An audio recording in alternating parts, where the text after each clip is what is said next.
Hey, gamer friends, I'm Danielle. And I'm Josiah, And and we we are are ready ready to to roll. roll.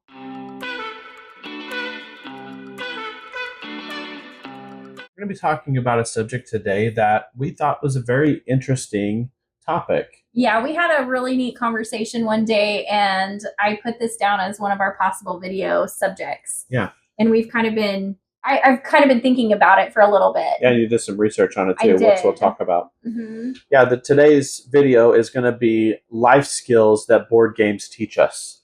Right. So when we started talking about it, I kind of went down this little rabbit hole of like, what kinds of things do board games actually teach? And so I started looking up articles online and different things. And one other thing I'd heard is there are quite a few teachers in the board game community, and I'd heard them talking about like implementing board games into the classroom. And I thought that is so neat because I don't remember any teacher ever doing that when I was growing up. Yeah. And I just thought, how cool is it that teachers are starting to recognize that you can actually have a lot of fun with games and bring them into the classroom, and people can learn from that. And as you'll see when we talk about it, it teaches you so many good life skills. I agree. Board games do. So the first one that we'll talk about is fine motor skills. Board games teach little kids, this is specifically for little kids, right? How to manipulate the pieces, how to get their brain to tell their hands what to do, and then their hands actually do it. Yes. Right?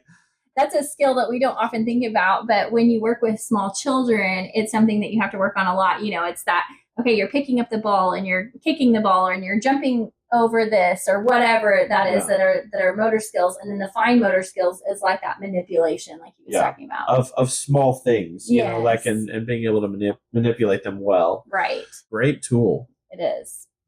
And then we talked about critical thinking. This is something that I think we overlook a lot, but this is something in games that board games can teach you. Yeah. If I make this decision in the game, there are going to be consequences to that.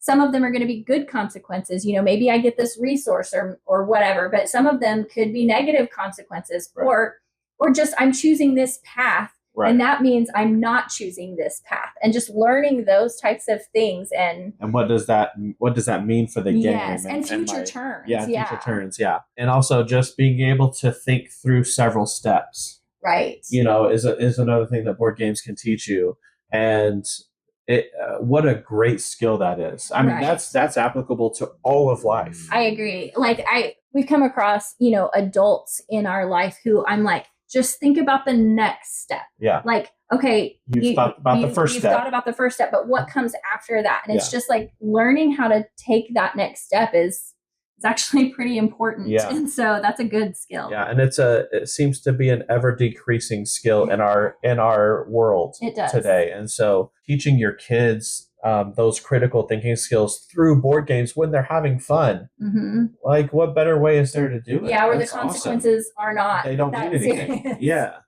Another way that we thought about this was problem solving. Mm-hmm.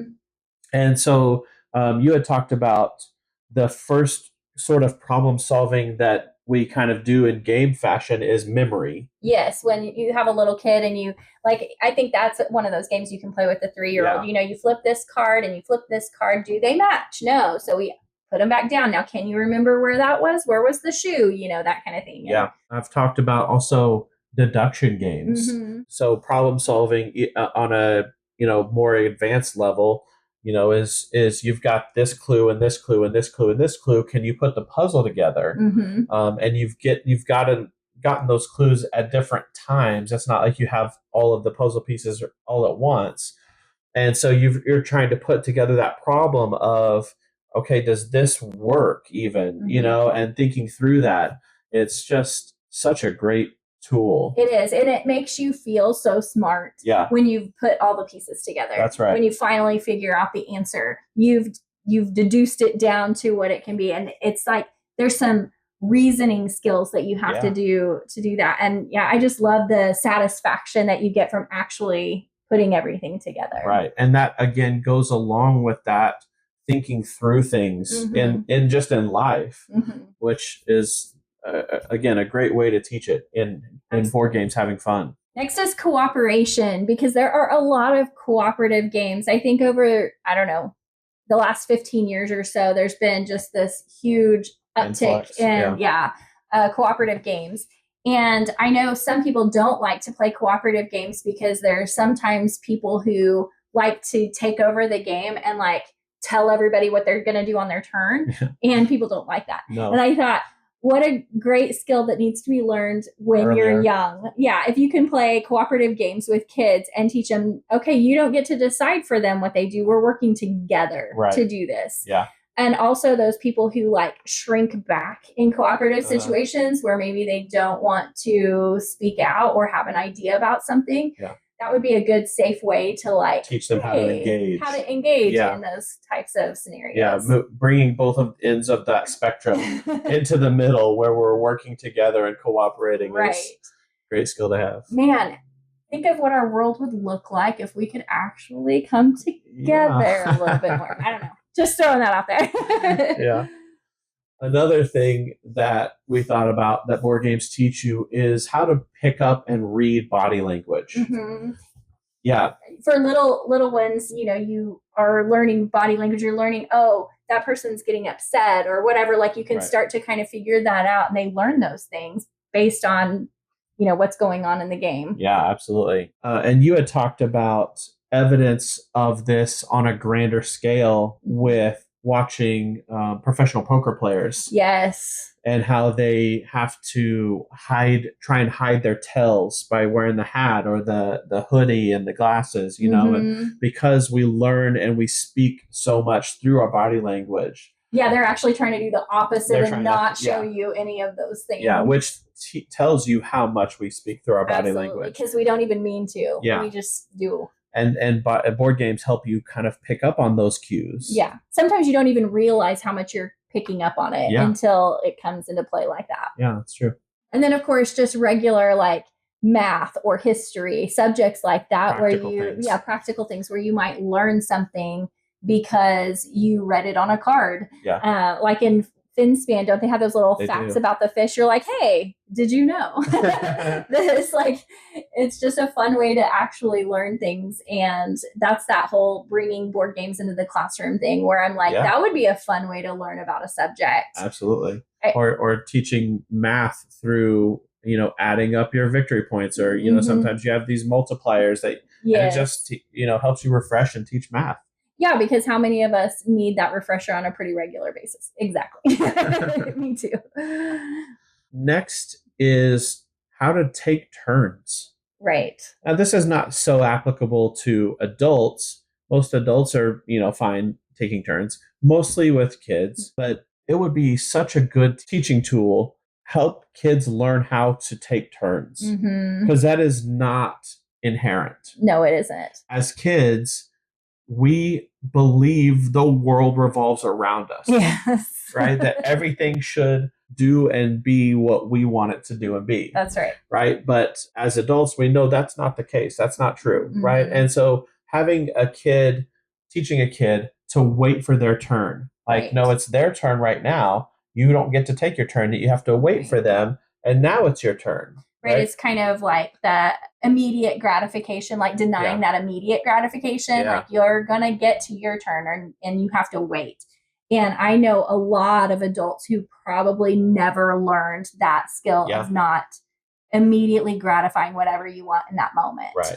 And so it may sound young to say how to take turns, but in reality, that's what you're doing. It is being patient. It is learning how to communicate and wait and all those things. Learn that there's other people in the world that you need to work with and you need to defer sometimes to, and so great learning tool. It really is. And then last week, we kind of combine these two, but how to win and how to lose. Yeah. Because both of those things are really important lessons for us all to learn. And you can learn these in different ways, but board games is a great way to learn how to win well and how to lose well.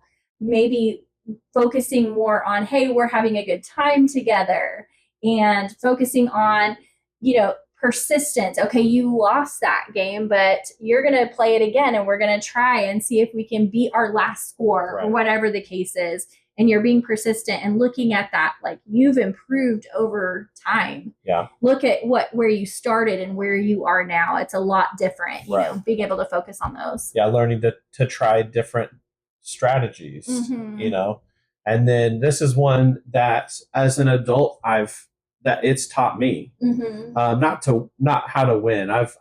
I'm a gracious winner. Sure. I don't have struggle with that, but how to lose is something that board gaming has really grown me in. Yes. Because as a kid and a teenager and even a young adult, mostly, I played a lot of sports. Right. And I was highly competitive. Very, very highly competitive.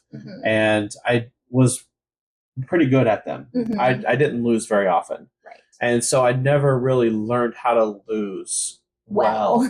Yeah. Yeah. And so that's one thing as an adult that board gaming has done for me is help me learn how to lose well, because I'm not dominant in board gaming. I'm fine. I'm a decent player, but I'm not dominant. And so it's really been a great tool for me to learn how to lose well. And it's okay.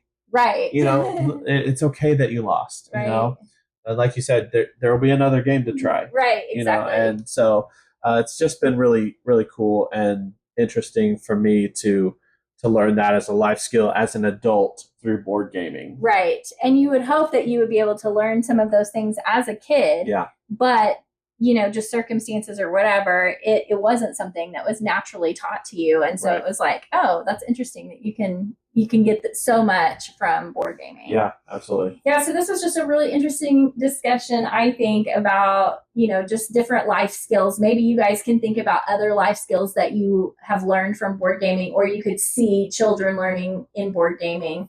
I would find that discussion really interesting. Yeah, put it down in the comments below. We'll definitely read it. Yes, so if you enjoyed this video, please like and subscribe. And we will see you on the next one. Bye. Bye.